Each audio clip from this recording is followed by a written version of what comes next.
Again, thank you all for being here. I hope you've enjoyed your dinner and your conversation with one another. It's great to see so many libertarians in a room together here in Utah. Yeah. You know, we were talking earlier today. We had the State Central Committee meeting, and we met in one of the meeting rooms at the library in Sandy, which was a really interesting place for us to meet in 2021, because back in 2010, we actually held our state convention in one of the meeting rooms at the library in Sandy, and there were 11 of us there at a state nominating convention. We've come so far in this last decade. I am so excited. I am so delighted to see so many people here tonight. And I can't wait to do this a year from now and have 100 people in the room, because I think we can do it. We are growing like crazy. I'm just so excited. I want to take a couple of minutes before we move on to other things and introduce a few of the people in the room here tonight, because there are some people here who have been very important to the growth of the Utah Libertarian Party. And first of all, I want to introduce the guy who was chair when I joined the party, because he's been a guiding light for me in this party, and he's a guiding light in the fight for the First Amendment throughout this country. He's an attorney who has argued First Amendment cases before the Supreme Court, and he's our former chair, Andy McCullough. Andy, thank you so much. There's another former chair in this room that I want to introduce. And I hardly know what all to say about him, but I'll say this.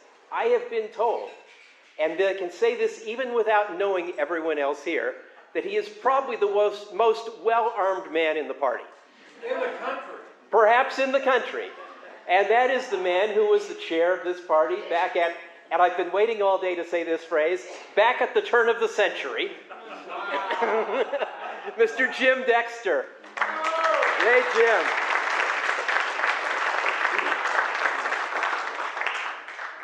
There's one other former chair in this room that I need to introduce, and that's the man who became chair at the same time that I became vice chair. And we really kind of hardly knew each other. We were acquainted a little bit, but that was about it. But we've established a really good friendship ever since then. And I'm delighted. He's been a great inspiration to me as well. And that's Dr. Joseph Buchman.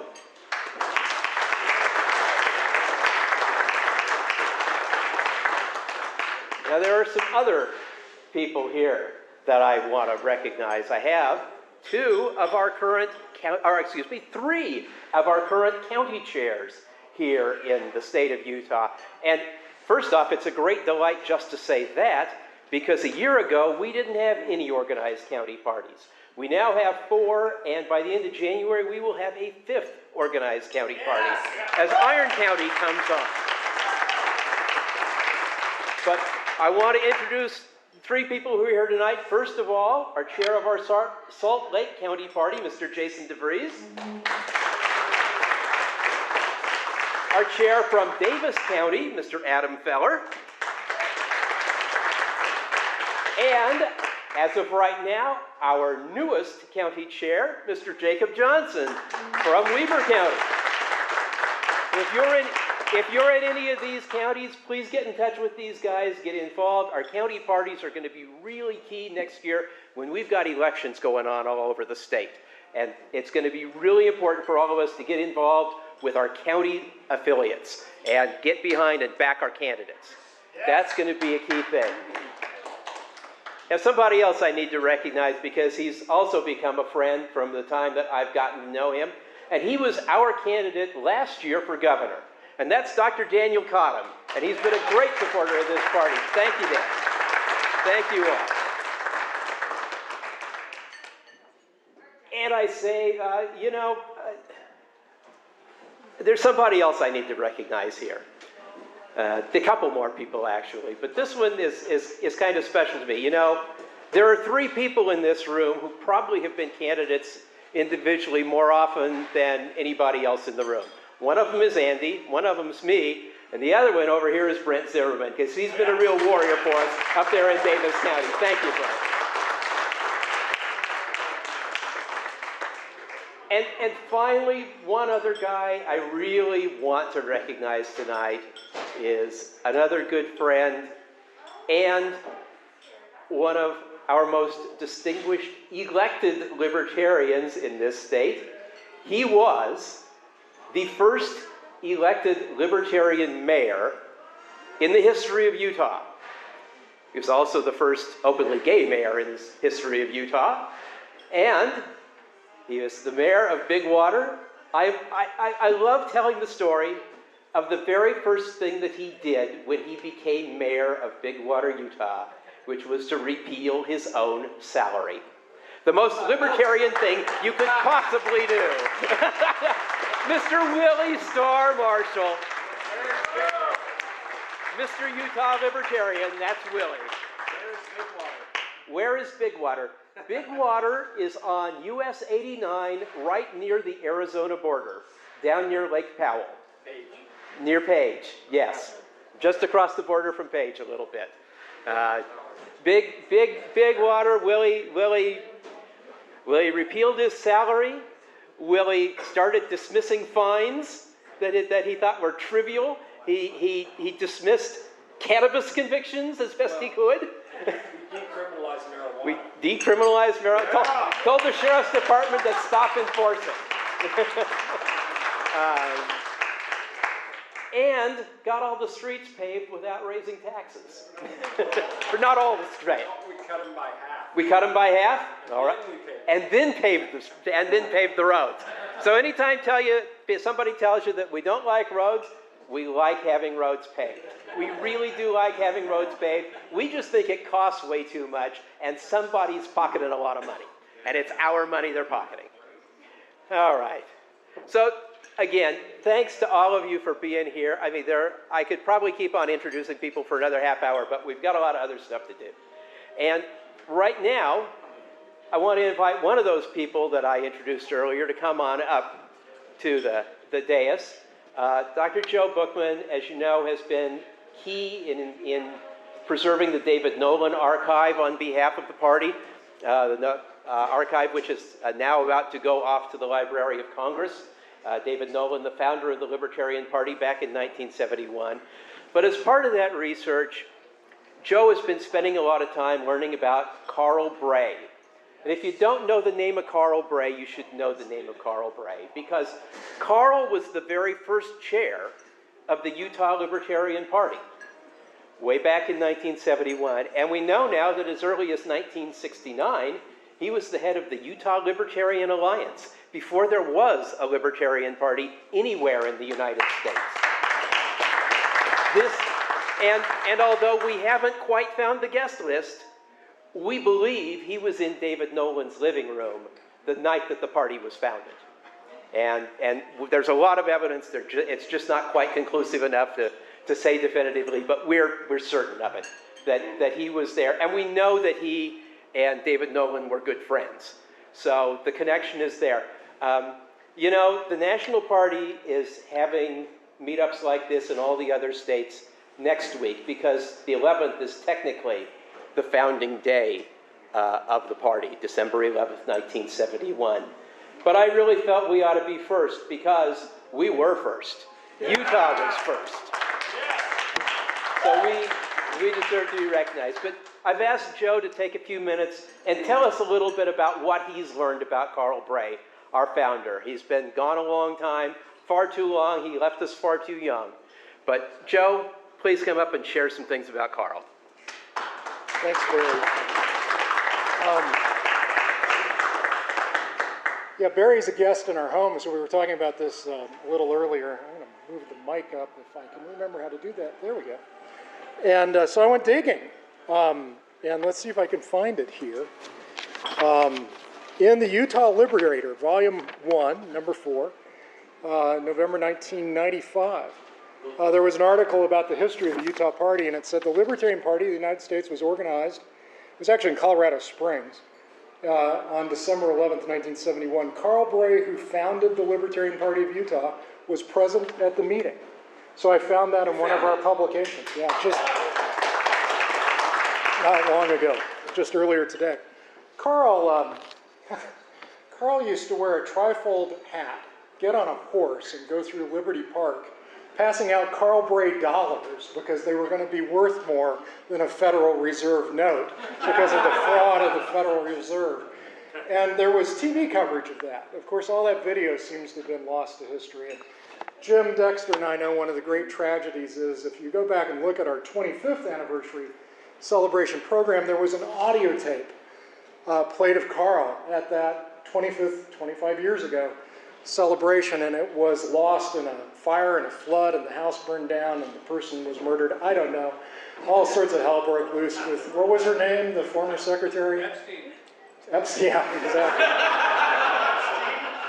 I have been searching for a recording of Carl, I don't know, for 5 years now. Surely there's one out there. I've talked to the people that recorded earlier, Libertarian National Conventions and the like. And Carl, if you don't know, Carl passed away of an insidious cancer at the age of only 34. He's buried in Provo. If you go to findagrave.com, you'll see a picture of me there when I was the Libertarian Party chair here in Utah, kneeling in front of his grave where carved in stone, just down in Provo, it says Carl Bray. Whatever year he was born, died in 1978. Carved in stone are the words, "The Libertarian Tax Rebel." And he was jailed by an evil judge, Judge Ritter. Did you ever appear before Judge Ritter, Andy? No, I never did. But he was nuts, right? That's what we heard. Yeah, and Judge Ritter threw Carl into chains in solitary confinement for the horrible crime of counterfeiting IRS tax seizure stickers. So if you owe taxes and you have property, and the IRS wants it, they'll put a little sticker on your car, or a little sticker on your house, or whatever. Well, you make counterfeit tax stickers and put them on cars all over Salt Lake, which I go to Burning Man, I consider that classic performance art. Judge Ritter found it suitable of throwing him in solitary confinement. Carl was sure that if he could appeal to the United States Supreme Court, he was an attorney, that he could win a case that the income tax was unconstitutional. And we all know it is. It's voluntary, right? That didn't go over well with the courts either, and they wound up in federal prison. Couldn't really get treatment for his cancer and died at a very young age. And we've kind of lost Carl Bray's history here in Utah, but the California Party still gives their Volunteer of the Year award as the Carl Bray Award for the Volunteer of the Year in the state of California. Some of you may know that I'm the current chair of the Financial Audit Committee for the National Party, so I get to look into all the deep, dark secrets of the party, which is, great fun. But I've also been scanning and indexing and archiving the personal papers of David Fraser Nolan, who founded this party. David was a student at MIT. He planned to be an architect because he read The Fountainhead. Of course, everyone reading The Fountainhead at the age of 16 wants to be an architect. And he wound up at MIT and shifted to computer science very early. This was 1964. And was one of the first 4 graduates from there in political science.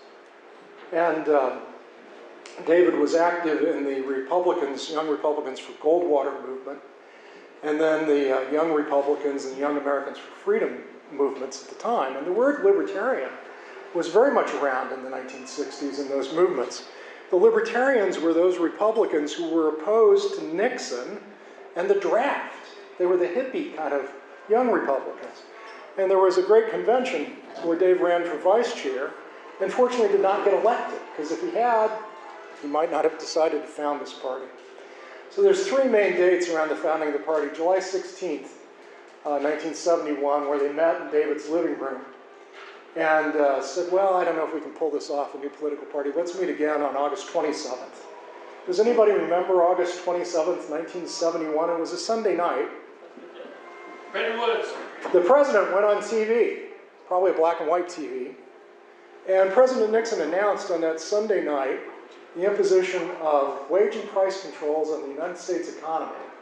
The draft was still raging. The Kent State shootings had happened 6 months earlier. And then he announced that he was taking the United States off the last remnants of the gold standard. And David and the 4 friends in his room, his wife Susan and 3 other people, I imagine threw the TV out the window. But if they didn't, they turned it off and said, that's it, we're done. No more being Republicans. Maybe we can found a new party. And then it was on December 11th down in Colorado Springs, not in David's living room, but at an apartment, I forgot the fellow's name, where they had sent out, they had mailing lists, sent out about 100 letters. They said, if we get sent out about 1,000 letters, said, if we get 100 back, we'll start a new party. And they had a survey for the various names. And Carl Bray was there in Colorado Springs on December 11th when they declared, we'll create a new party. This time we're committed to causing liberty, not just for some, but for all. Not just all men, not just white men, but everybody. Women, people of color, people of different sexual preferences. We want liberty for all. They had their first press announcement the following January and the first convention. And I found in our own papers earlier today, John Hosper's campaigned here in Utah during that run in 1972. So I'm looking for a photo or any news coverage of that. When I find it, I'll update you again. And then just real quickly, I want to give you a few dates that'll be fun to celebrate as we go through 1972. It was on August 31st, 1972, that Carl identified himself as the state chairman of the Libertarian Party in Utah in a letter to the editor of the Provo Daily Herald. The date of the founding of this party was actually the 26th of October, 1972. So we've got a whole year to continue to celebrate. There was certainly Carl here saying he was a libertarian and doing libertarian things before that. Some of the things we did back in the past, and I'll just do another minute because I know you want to get to the real keynote speaker. Back in 1975, people who filled out their $1 donation, on your tax form, you can support political activity. If they came into our offices, and we actually had an office, and they showed us where they had donated $1 to the state, we would give them $1 back. We would refund their contribution for that. Carl Bray died on May 7th, 1978. Barry, I know you have high hopes. On June 18th, 1989, 60 delegates gathered to elect Doug Jones as the chairman of the Libertarian Party. Doug lives up in Idaho. I was hoping he would be here tonight. He told me he was planning on coming. But he's still supporting us. He's been giving me old copies of old newsletters, digging through his files. 1995, Jim Loretz became chair, followed by Jim Loretz, what was the other Jim? Jim Elwell, and then Jim Dexter became, huh? Jim Elwell before Jim Lorenz. Jim Elwell, Jim Lorenz, and then Jim Dexter, and they were known as? The Triumvirate. So we have 1/3 of the party's Triumvirate with us here today. Anyhow, lots of fun history. We'll look forward to sharing that with you. Some of the newsletters as we go through the next year, but I think I'll stop talking now. I've had enough fun for one night. I get the applause for stopping talking. Before I do though, how many of you are going as delegates to Reno? How many are planning?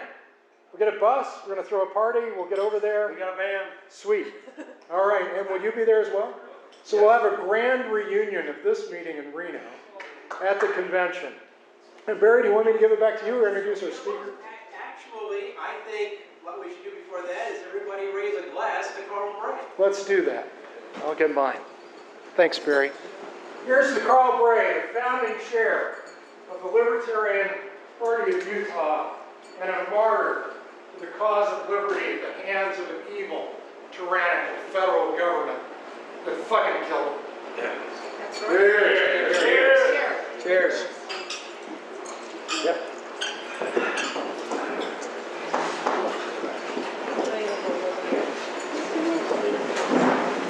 Thank you, Joe.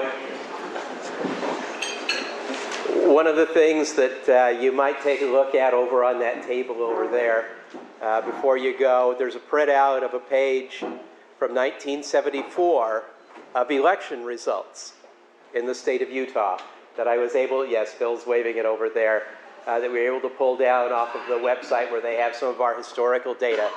And it shows that in 1974, Carl J. Bray was the Libertarian candidate in the 2nd Congressional District. And by the way, Utah only had 2 congressional districts in 1974. He received 1,218 votes. He was the first person in the history of Utah to appear with the political designation Libertarian next to his name. A delightful thing. It's great that he was able to do that, that we're able to remember him for holding that position. And I hope that some of us in this room will get the privilege of putting our names on the ballot with the word Libertarian next to them as we go into the elections of the future. We have a ton coming up next year. We have 75 seats in the Utah House of Representatives coming up next year. We have 14 seats in the Utah State Senate. That's 89 different elections just for the legislature. There's tons of opportunity for all of us to get involved, do whatever you can to help spread the word that Utah needs liberty, and we need it now. Yes! Woo! And speaking of spreading the word of liberty, I want to introduce our speaker for this evening because he is a man who has spoken for liberty throughout this country. I won't even begin to encapsulate all of the things he's done. Some of you know him as the podcaster of Adam versus the Man. Some of you know him as a candidate for the Libertarian nomination for president in 2020. Some of you may know him as one of the founders of Iraq Veterans Against the War. Yes!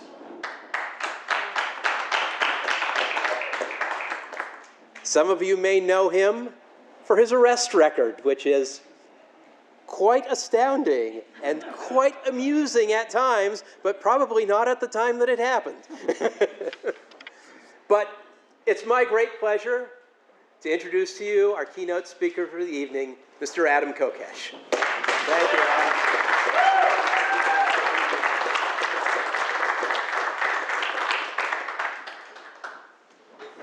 I got a podium I can't put my drink or a bong on, so.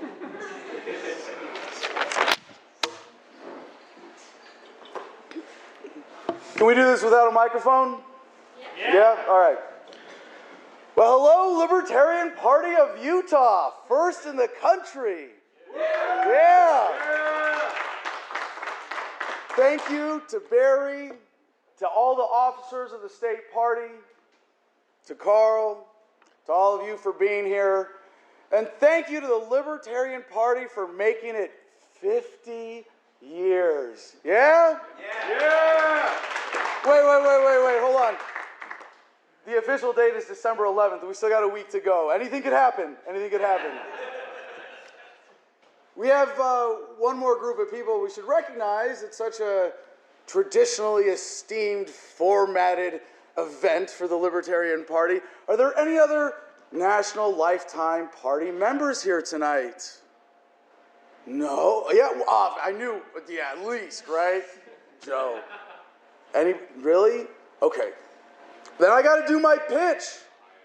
Yeah, was this shy shit, Reed? Really? You're trying to make me look around. That's really he's so libertarian. He became a lifetime member. Gave the party how much money? I don't remember.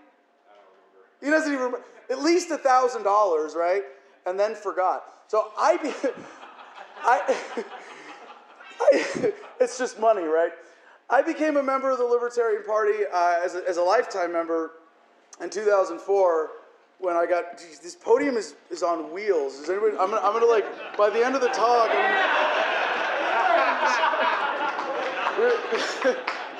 normally I'd be carrying the microphone around, right? No, so it was 2004. I was in Fallujah, February, September 2004.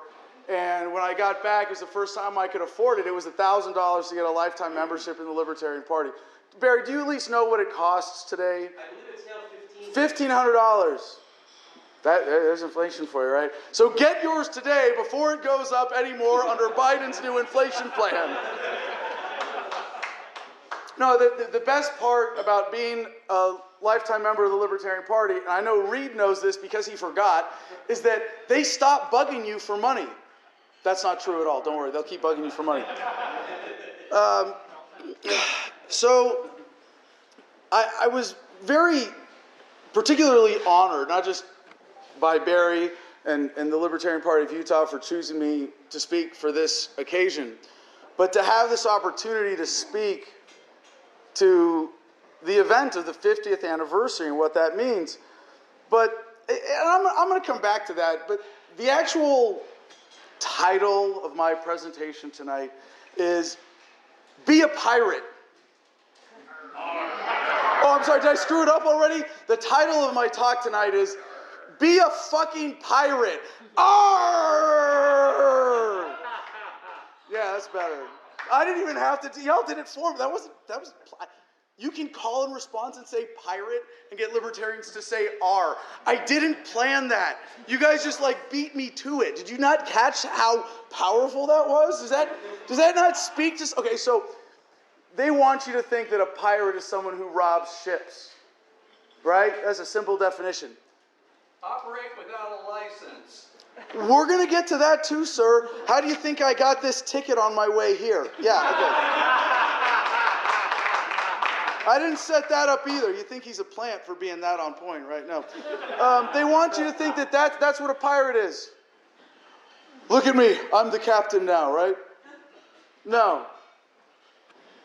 The pirates that gave piracy the legendary status that it enjoys in lore and human history were veterans of the wars of the crowns of Europe, who went to the major routes of commerce, of empire of the time, and said, well, gee, what are you shipping? Gold that you stole from the natives? Shipping that back to Europe? And slaves from Africa to plantations? Fuck that. And you know what pirates did? They robbed slave ships and freed slaves and said, fuck the crown. Yeah.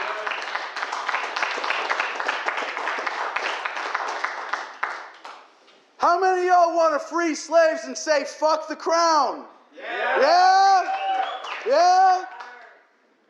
Well then, yo ho ho and all that shit, right? I think you can tell by how much I'm cursing I'm in Utah. And I'm not running for office. Maybe a better title of my talk is because saying, be a pirate. That's not very pirate-like, is it? It's more like, die or be a pirate. I'm not trying to excuse everything that was ever done historically in the name of piracy. But maybe it would be better to call this How and Why to Be a Fucking Pirate Are. Yes, okay, that would be a better title. Now, speaking to the moment of the 50th anniversary of the party, I must speak first to the moment of COVID. Yeah. COVID is there a libertarian call and response for COVID? Yeah, okay. Yeah. COVIDism, COVID hysteria, COVID policy, all of that, right?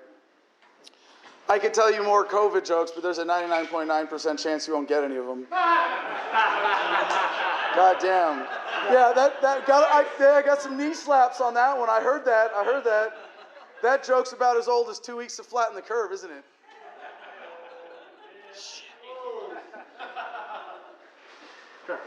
Are y'all fucking lucky not just to be libertarians, but to be living in Utah, right? It's funny how, the ultimate inoculation against COVID is skepticism of government. And I think by now the science is undeniable. There are some really fucked up side effects of the vaccines, and worst among them is an inability to admit that you were wrong.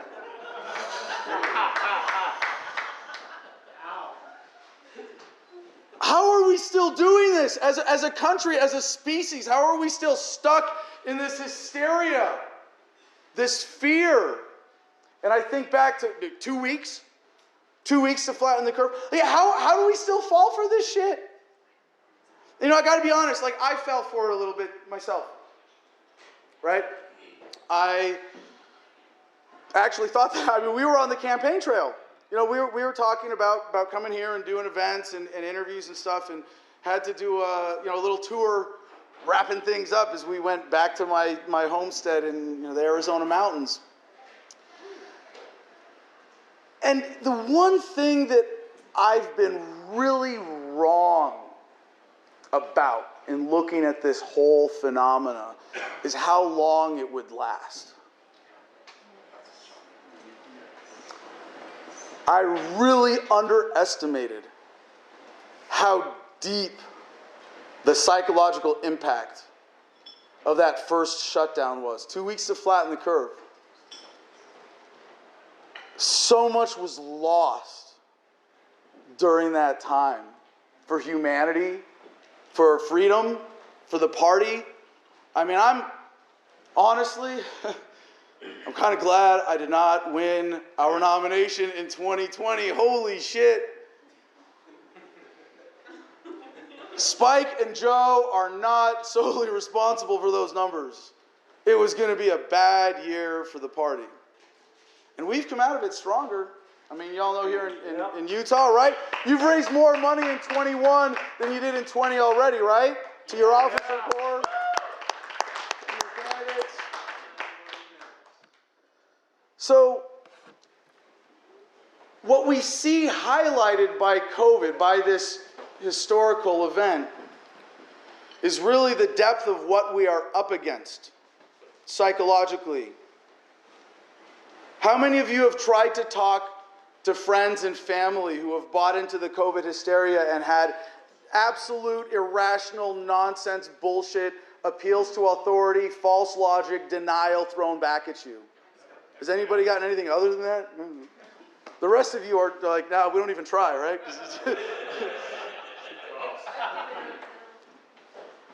Y'all don't watch a lot of television, do you?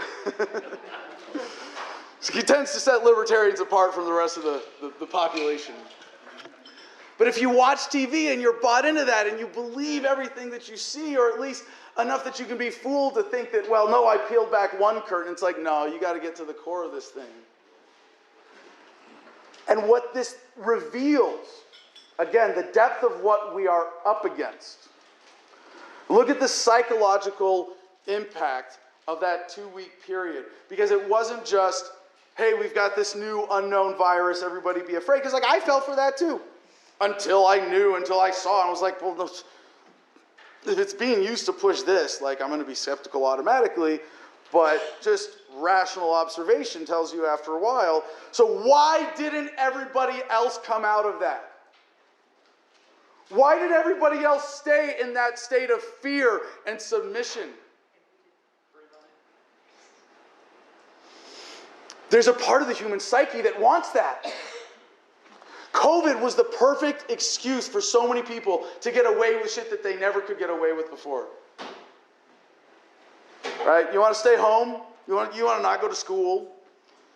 You want to walk around like Eric Cartman with a stick and a flag on it? 6 feet, stay 6 feet away. You want to wear a mask and stop shaking hands with your neighbors? You remember that? There was a period, and it's still true in some places, where they're calling people and reporting them for talking to their neighbors outside in front of their homes. In their neighborhood, like it's fucking snitch culture. You want an excuse to, I don't know, print a few $1 trillion? Well, hey, COVID's good for that too. You want to live in fear? You want to give in to that? COVID's a great excuse. And there was something in that 2 weeks with the shutdowns and the lockdowns. Because when you're vulnerable, when you're beaten down, it's easier to scare you. It's harder to be rational. It's harder to think your way out of that shit.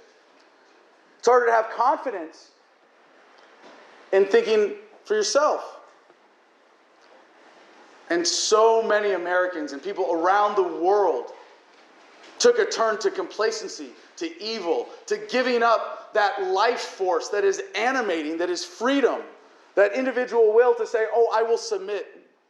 I will submit to the hysteria, the authorities, whatever is called of me. And God damn, I am sick of saying I told you so. I'm sick of saying I told you so because people are dying because they're not fucking listening to people like us who know better. And I'm getting emotional talking about this right now because it affects me, it affects my family. People I know are getting hurt financially, they're getting hurt medically from lack of services, from vaccines, from everything that's fucked up because we have submitted to this hysteria. And we are the ones who in the middle of this storm of nonsense are relatively cool, calm, and collected. Able to look at things rationally, to read between the lines, to do our own research, to have the confidence to make decisions based on our own judgment rather than saying, I don't know, figure it out for me, let me submit, I want to be a slave. COVID was a good excuse for that too, right? If you wanted that.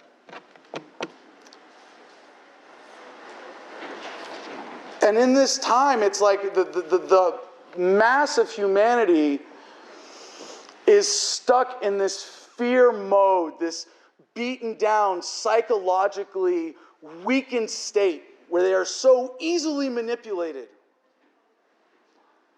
And those of us who are not in that category, who have not succumbed to the hysteria and the fear, it's like trying to pull them out of it, and it's crazy. It's maddening to say, hey, I know you're suffering. Like Bill Clinton, I feel your pain. Sorry, I had to break. I'm going to cry if I don't break this up with something stupid.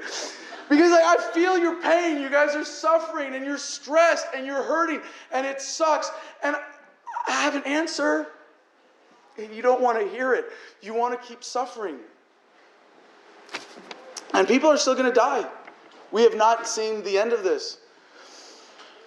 I'd like to think maybe 2 years in now, there's some light at the end of the tunnel that we can see if we look hard enough. The oncoming train. But goddamn, we can see a lot of people who are going to be hurt in the meantime, right? So, back to the moment we find ourselves in on the 50th anniversary of the founding of the Libertarian Party.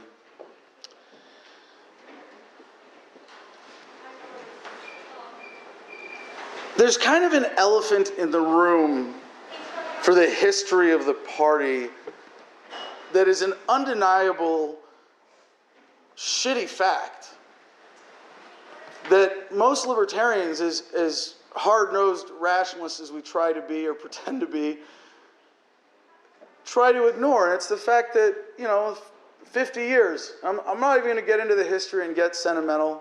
We have people who are better than that, Mr. Buchman here.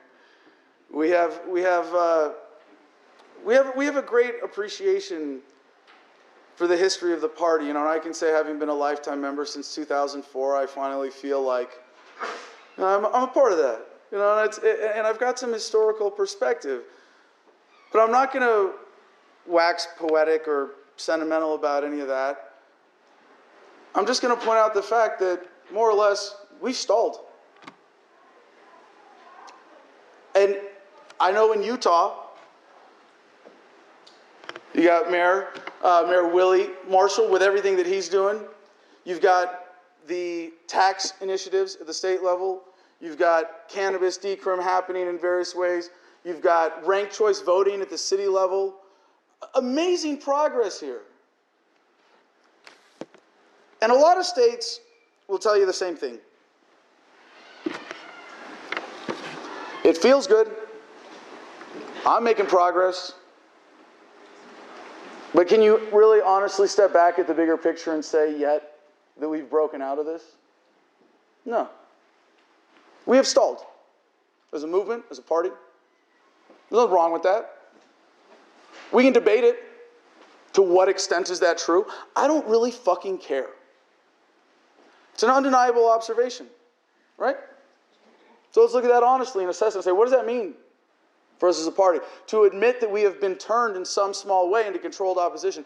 Oh, no, we have a democracy in America. We don't have a two-party system. It's really, oh, look at those. See, there's the Libertarians. Well, because you got crazy Mayor Willie in Utah, we know that we have a fair system, and the only reason we are stuck like this is because most Americans love Democrats and Republicans.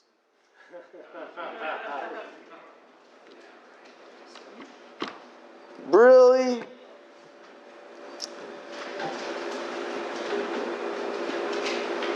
I think back to the golden age of piracy. And one of the things that is most undertold in that history is how much the Pirates of the Caribbean, the real ones, not the Disney ride, inspired the American Revolution. Free the slaves and fuck the crown. Sound familiar?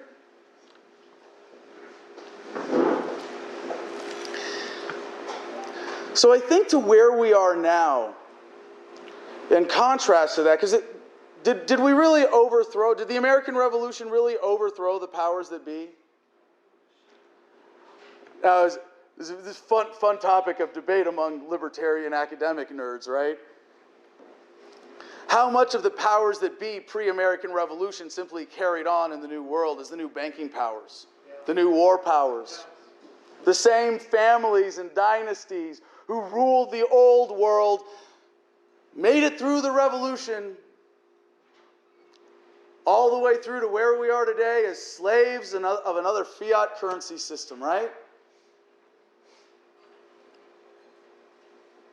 And just seeing the continuity of those events, of the story of human progress, gives me a lot of hope for where we are today, despite this point of having been stalled. Because I've been at this full-time, one way or another, since I got out of the Marines, joined Iraq Veterans Against the War, did Veterans for Ron Paul, and yeah, Ron Paul, right? More campaign contributions from active duty military than all other Democrat and Republican presidential primary contenders combined. Yeah.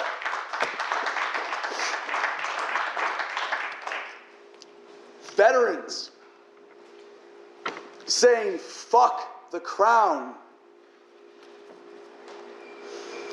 And with the internet and the acceleration and what feels to me as the inevitability of human progress towards a voluntary society, towards realizing this ethical message, I cannot help but see this modern episode, this historical period of the Libertarian Party, as somehow unique. Like everything in human history was just pretext for what our generation gets to do.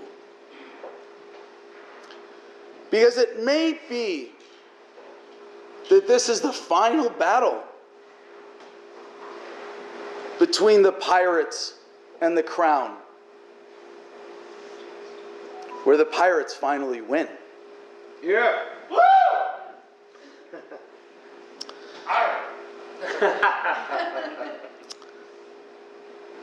My favorite quote from Ron Paul is, if you're not having fun, you're not doing it right.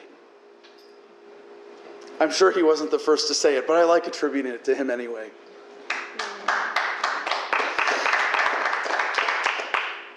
Any y'all brought in the Ron Paul years? But yeah, good handful. A lot of people motivated, inspired by that, right?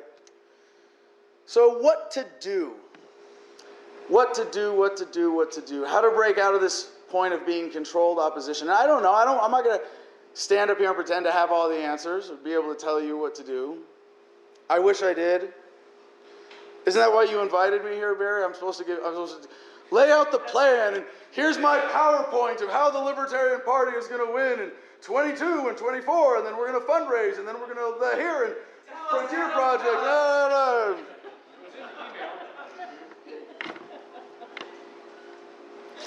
You know, something about pirate crews. They were all crews of free people. There were women too, but free men who were treated as such, respected as such.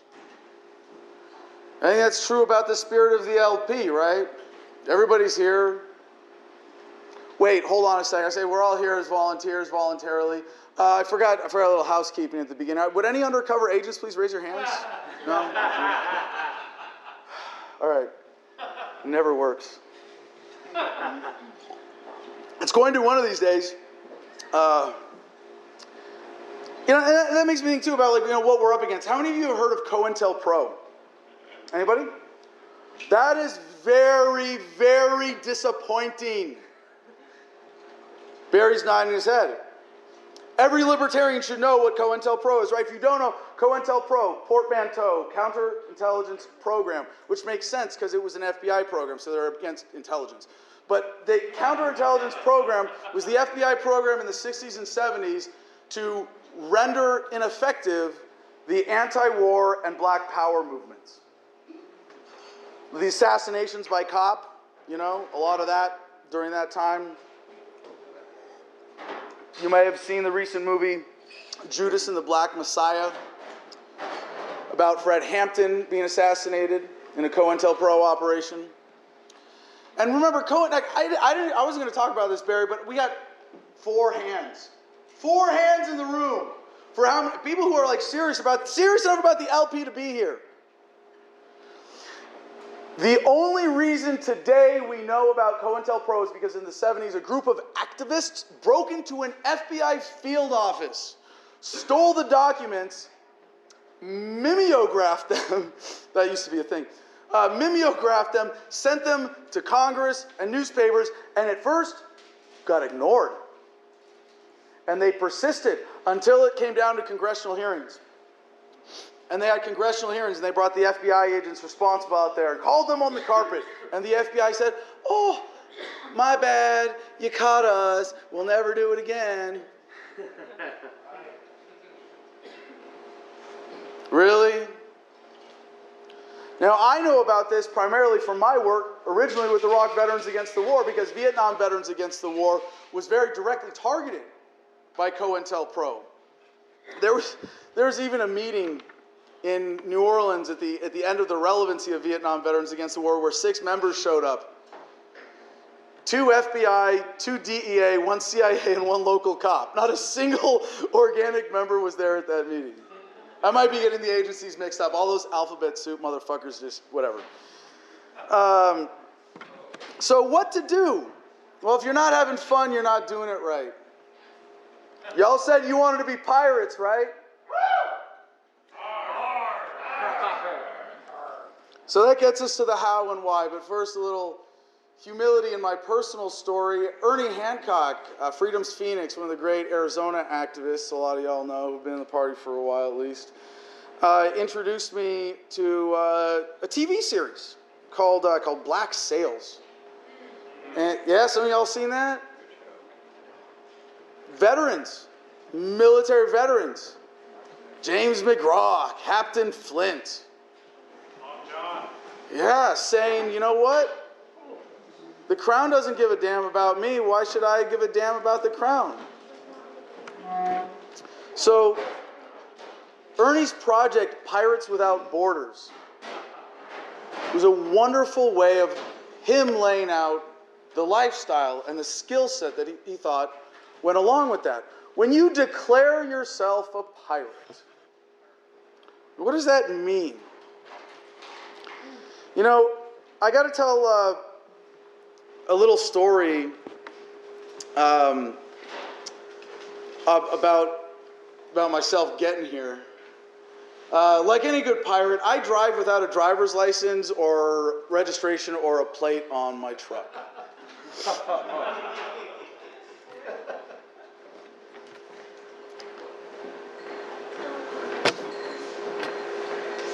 I got my license suspended for I don't know how many unpaid whatever tickets in Arizona.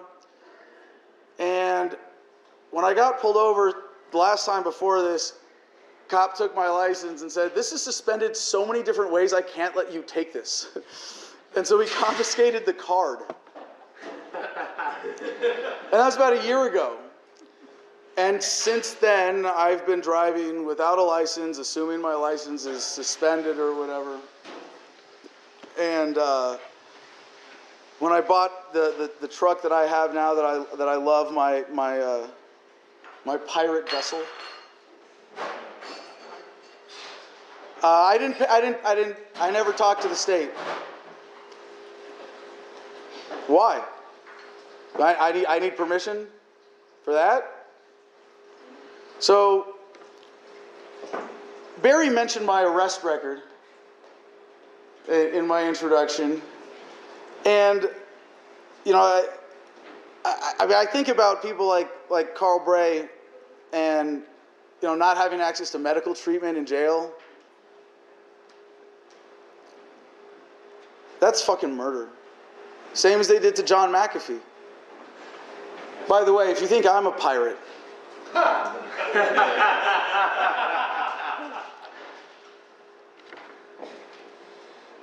to John fucking McAfee. Woo, yeah. Whacked.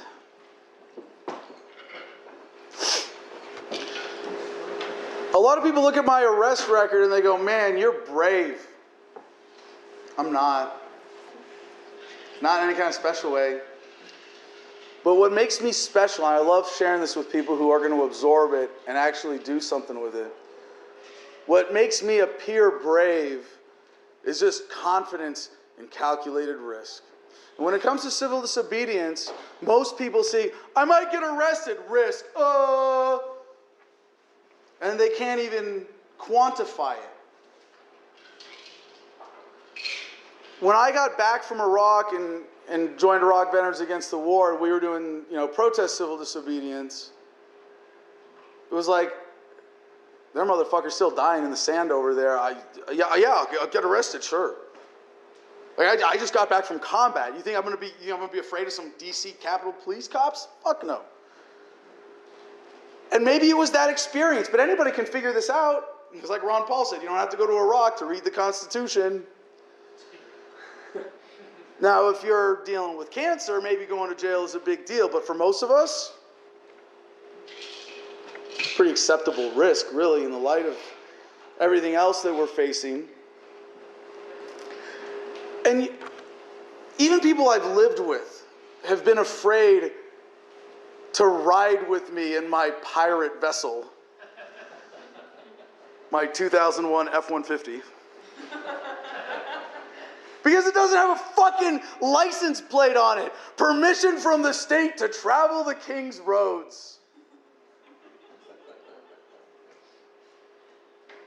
So on my way here, I got pulled over for not having a license plate and for having a crack in the plastic over one of my taillights that let a little white light through. And that was enough of an excuse. I'm sure it was more about the license plate.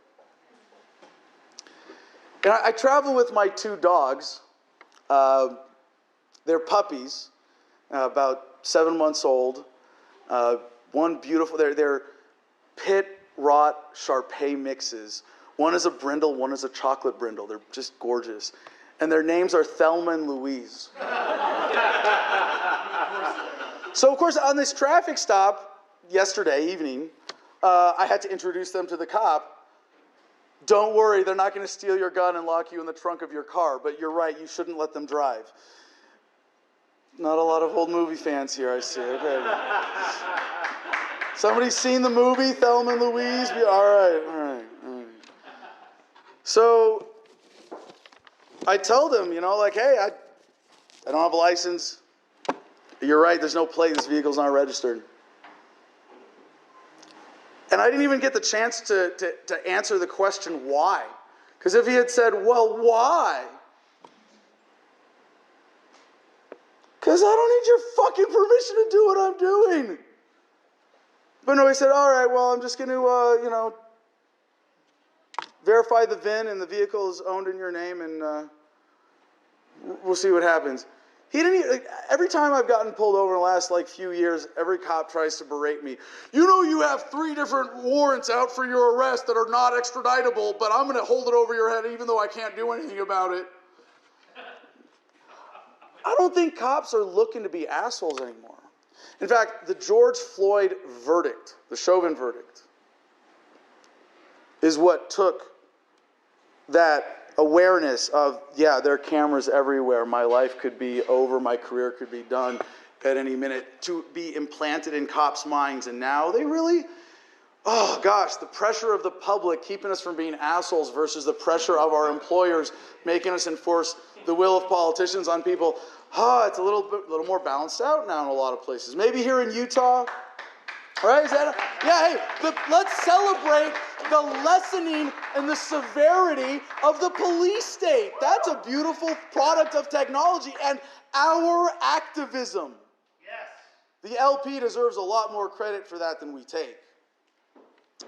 So, I got out of there with this. Arizona Department of Public Safety warning/equipment repair order. I can't really read it through my notes on the back now. Warning equipment, because he didn't really want to fuck me over the license issue or the plate issue. So warning equipment repair orders are issued to you as a courtesy. Oh, I was stopped in my travels at the threat of gunpoint as a courtesy. To remind you to do your part in promoting safety on our highways by closely observing our traffic laws. Yes, I observe them as they pass by.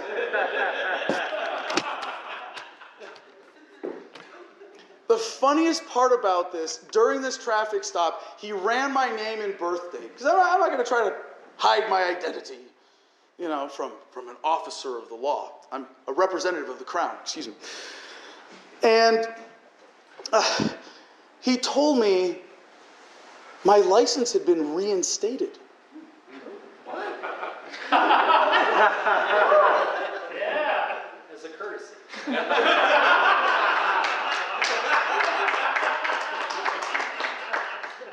Am I some kind of fucking privateer now? I thought I was cool. Now I have a driver's license again? Shit! You know why it had been reinstated? Because in September, the state of Arizona realized that they had way too many suspended licenses on their books and had to en masse just reinstate tens of thousands of them. Yeah.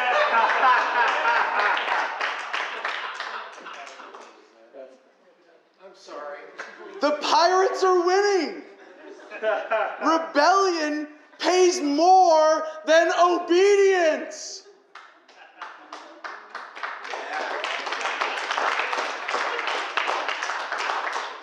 And this is only one small example, but people, have the courage of your convictions to act on that calculated risk when you know that stepping away from what is expected of you is going to lead to a happier life.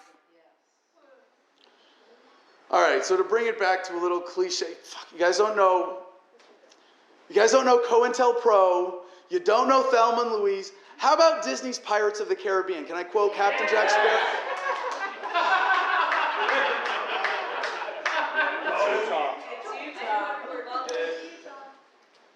Captain Jack Sparrow. By the way, there's a part of the story that's actually in the Disney lore that's written out. Jack Sparrow became a pirate because as an employee of the British East India Trading Company, he was moving slaves and refused to do it and freed them. That's the backstory they write out of the Disney version of piracy. Yeah. So Captain Jack Sparrow, Captain, has a speech he gives on the beach to Elizabeth Swann about the Black Pearl. Y'all remember this? Yes. What is the Black Pearl? Is it wood? Is it hemp? Is it canvas? Is it a hull or masts and rope and sails? No. What is it? Freedom. To be able to travel, to live freely,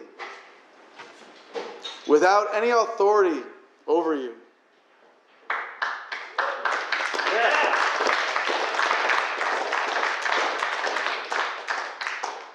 So, speaking of vessels, it's not just my pirate truck.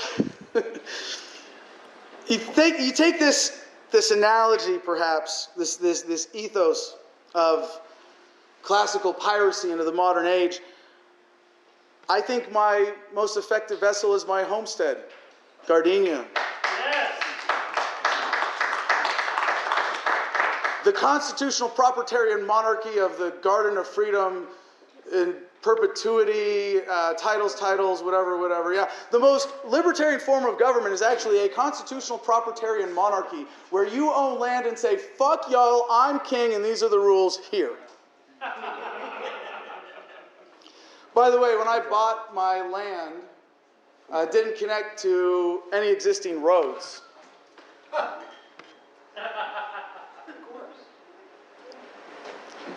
So you know what I did, right? Roads. I built a road. Yeah!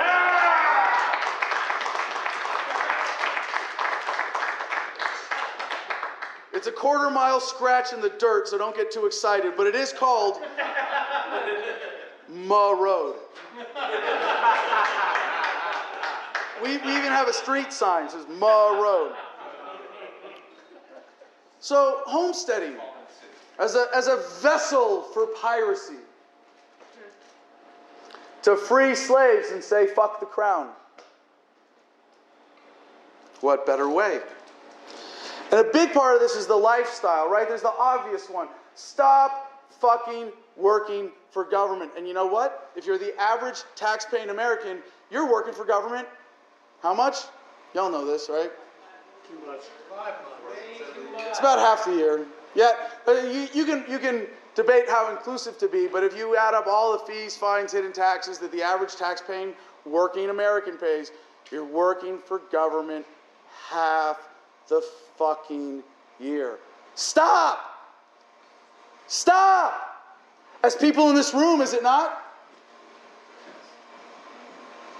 Some of y'all broken free, right?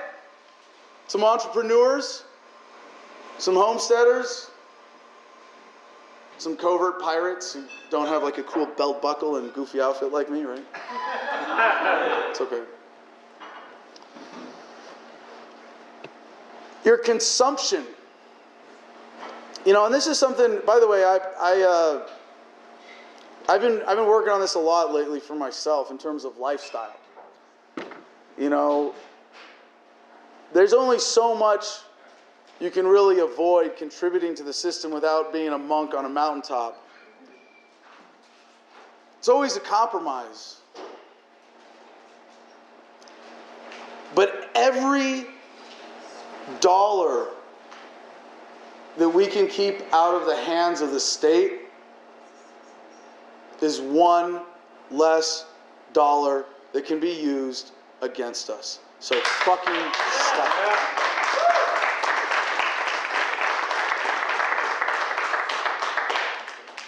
And you don't have to be a dick about it, because nobody's perfect.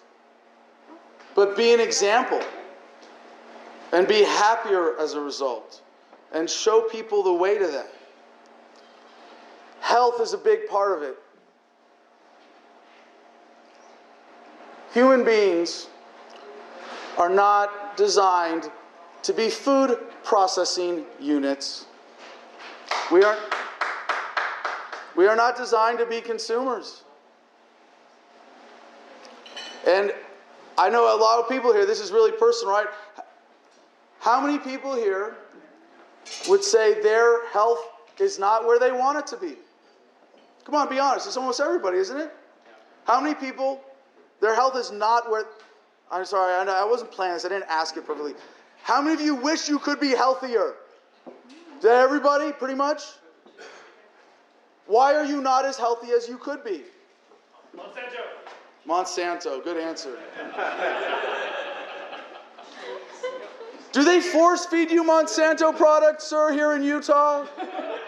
Or do you consume them by choice? Organic, baby. Yeah, exactly. It's a choice. It's a choice. I'm going to be really blunt, and I'm going to piss people in this room off. Being overweight is fucking statist. Yes. Damn. Explain. If I'm going to talk for 45 minutes, it's going to happen eventually.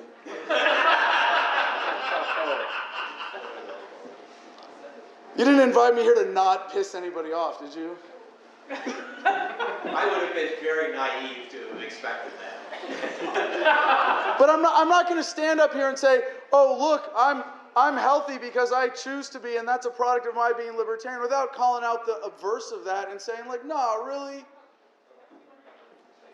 You have been given the gift of human life and a healthy, complete, whole body and a sound mind. How dare you piss that away because government and corporations have tricked you into being a consumer instead of a whole human being? Take it back. Take it back." So your consumption. But you know what that's connected to, right? Even more fundamentally is your mental health. We talk about physical health pretty openly now. It's still pretty taboo to talk about people's mental health issues, right? Even for vets with PTSD. For libertarians who experience the anxiety and the loneliness that comes with the process of stepping out of the herd before you find your community in our movement and in our party and in organizations like this, thanks to people like Barrett and the other officers of the state party here.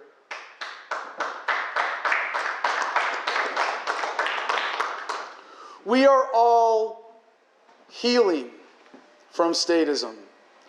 We are all recovering from patterns of historical trauma that we are only now becoming aware of. But there's nothing holding us back anymore, except ourselves, our own excuses and rationalizations and whatever is keeping us in Babylon. And your mental health, how much of that is determined by how you consume information? Are you a conscientious consumer of information? I would suggest that people in this room are probably light years ahead of the average American. How many of y'all are on Facebook? Well, never mind. How many actually browse? You get my point, right? How many of y'all can say that you're really, truly perfect, conscientious consumers of information? None of us can be. It's another ideal, right? You think you've gone through that? That's great. And a lot of people have, in their process of libertarians, or becoming libertarian, have adjusted that and said, you know what, I need to be careful about what I put in my brain as much as what I put in my body. Because if you don't keep the bullshit out of your brain, you can't keep the bullshit out of your body. And I'm about to turn 40. Now, I joined the Marine Corps when I was 17. And I am still shedding bullshit conditioning from that I recognized just a few years ago really was keeping me in a stunted psychological childlike state in a number of ways, because that was what they wanted. They want order followers. obedient trigger pullers. And your communications, what you consume and how. I got to do a quick plug for Telegram as an app for communications, as a way to get off of social media and design your own feed. Telegram, it's a texting app that evolved into the ability to create channels and create your own feed without censorship. It's a very powerful tool that gets us back to using the internet without the pollution of Facebook or Twitter or your feed or whatever as intermediaries. So when I think of all of these statist lifestyles that we've been sucked into, all of these habits and negative patterns, I think of the metaphor of Babylon. Does that ring true here in Utah? You guys hear metaphors like that from time to time? While living, oh well, I know technically we're not in Salt Lake City right now, but County. Okay, we're in the county. Bad enough, right? How many of y'all live outside of Salt Lake City or outside of this county, outside this area? So does it feel when you come in, you feel it, right? With COVID especially, I've heard from a couple people tonight, well, COVID's not really bad in Utah, except when you come to Salt Lake City.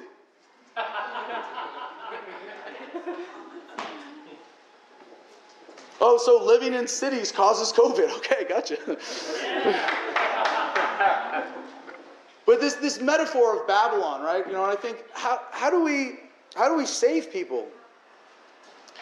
You know, pull people out. How do we inspire people? How do we free slaves?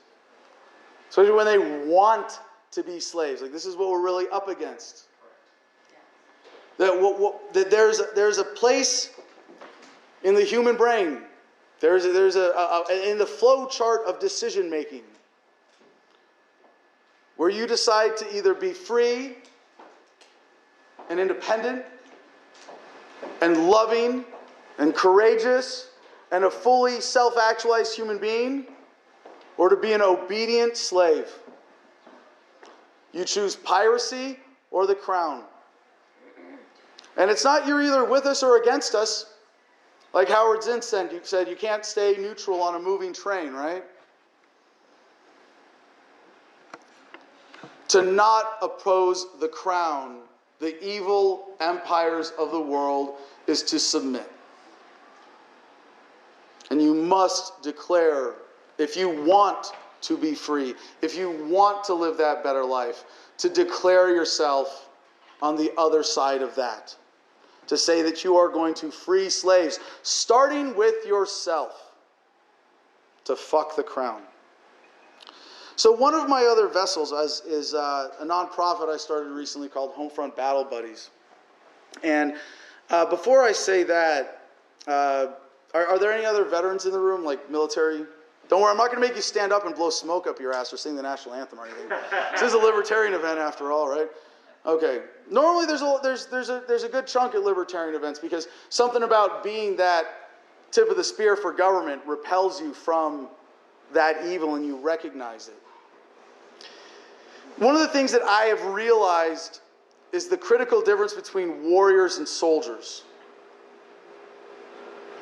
A warrior is someone who is willing to risk their life to protect those who cannot protect themselves, to do the right thing, to make sacrifices when called upon. A soldier is someone who signs a piece of paper and puts on a uniform and takes a paycheck to kill for politicians. And I dare say that everybody in this room is more of a warrior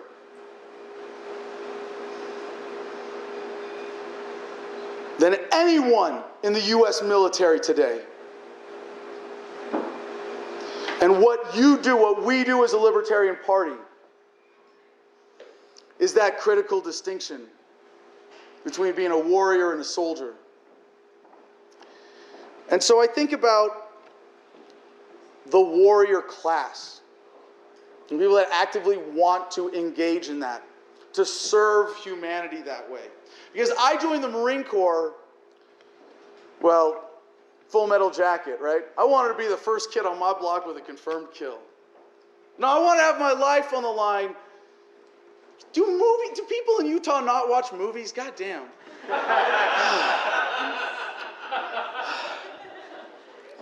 Full Metal Jacket. I want to be the first kid on my block with a confirmed kill.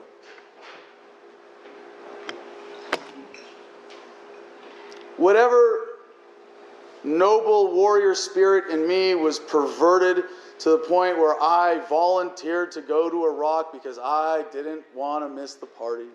I didn't want to be the Marine in my unit without a combat action ribbon.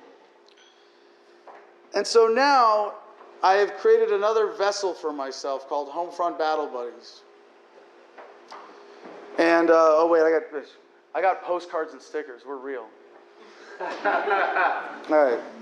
HOMEFRONT BATTLE BUDDIES. Our mission is to create a community of veterans helping each other pursue alternative healing therapies and transition to civilian life through online organizing and in-person retreats. Basically, we want to get vets stoned in the woods. And by stoned, we subtly mean to include psilocybin, ayahuasca, MDMA, ketamine, and whatever else we can facilitate, because of course, as a 501c3, we wouldn't dare directly participate in any illegal activities.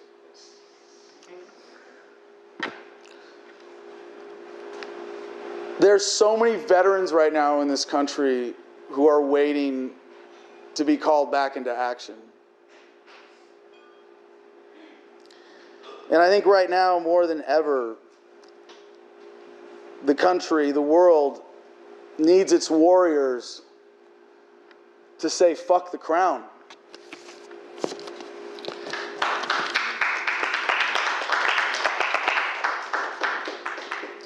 And it really is about empowering veterans from the ground up, not just with alternative therapies. But what we're creating is a model here for retreats where everybody can have safe, reliable access to every alternative healing modality that is kept from us by government and big pharma, so that we can reclaim our mental health, reclaim our humanity, reclaim our physical health, reclaim our confidence, our ability to think for ourselves, to live by our principles, so that we can say fuck the crown and drink rum and all that good shit. So, what is the result of this? What do you get? To be a pirate? To sing cool songs? To say fuck the man? Fuck the crown? To be able to drive on the king's roads without paying bullshit licensing fees and getting to spend that money on pot instead. So I go back to the theme of the occasion here, right, Barry? The 50th anniversary of the Libertarian Party, where we acknowledge how we have stalled and come together as a party, as a movement, as a family, to ask why.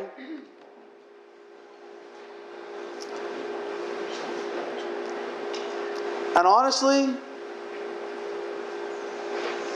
there are a lot of answers. None of them are very good.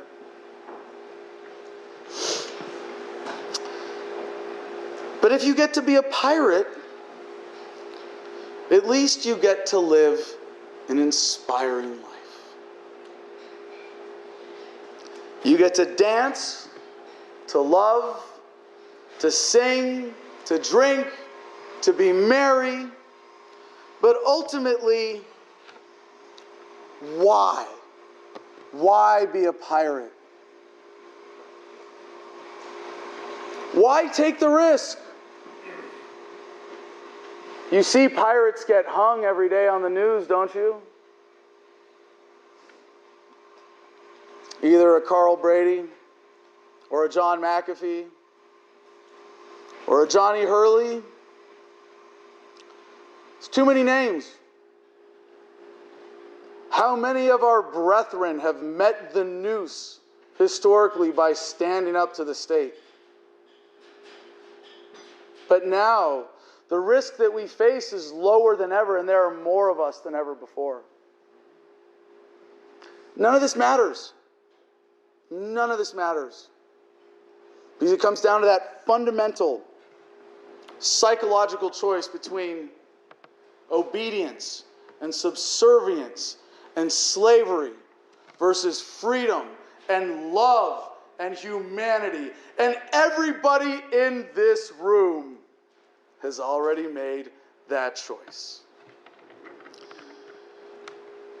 We are the pirates of our generation.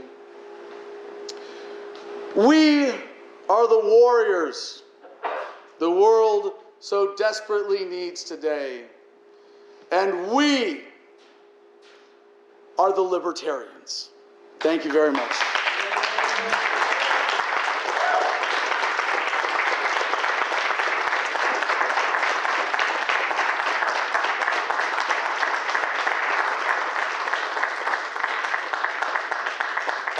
No better standing ovation than a forced half one. Thank you very much. I just need to adjust my pants, that was all.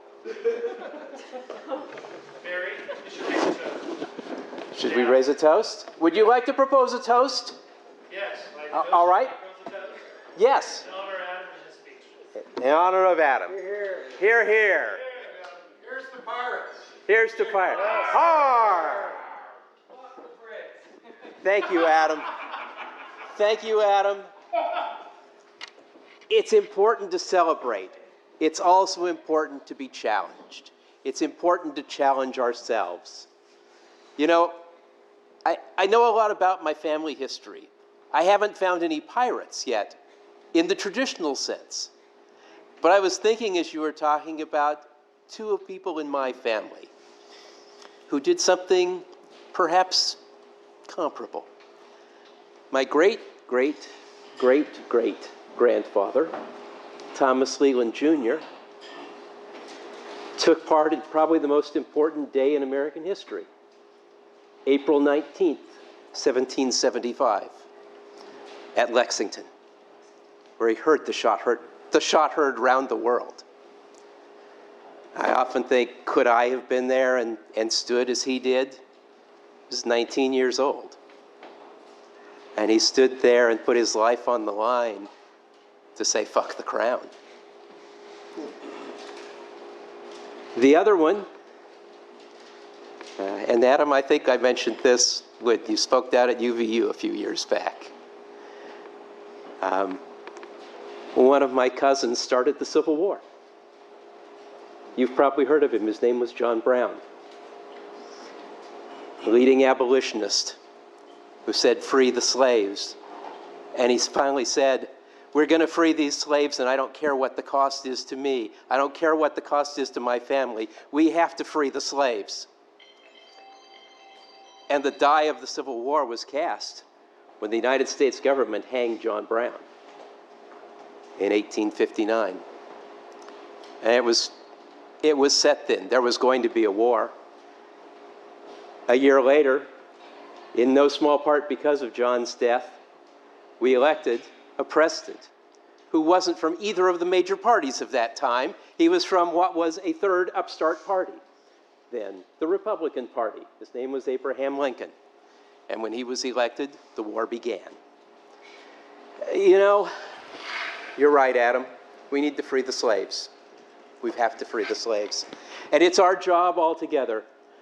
And I'm going to get emotional too, but I just want to say, just in closing tonight, I want to thank everybody here for all that you do for the cause of liberty here in Utah. Some of you I know have done things in other states before you came here to Utah. Some of you are still doing things on the national level as well as in Utah. But for all you do, I thank you all so much. If you haven't joined the Utah Libertarian Party, I ask that you please come and join us, pitch in, be part of this effort to take this state to the level that it needs to get to, a place where we're all going to recognize each and every one of us as valuable individuals. We're not just collectives to be exploited. We're each and every one of us an individual who deserves respect, who deserves proper treatment, who deserves the freedom to make our choices for ourselves. So please join us. You can go to join.libertarianutah.org. Nice and simple to remember. Join the party. If you can contribute, that's great. If you can get in touch with our county chairs, volunteer, help in our efforts this year. I want to turn this state upside down, and I believe that the time is ripe for us to be able to do that. We've spent 50 years building up to this point. Let's make sure that 50 years from now, when we're talking about the 100th anniversary of the Libertarian Party, they're talking about what we did in the 2020s. That's what I want to do.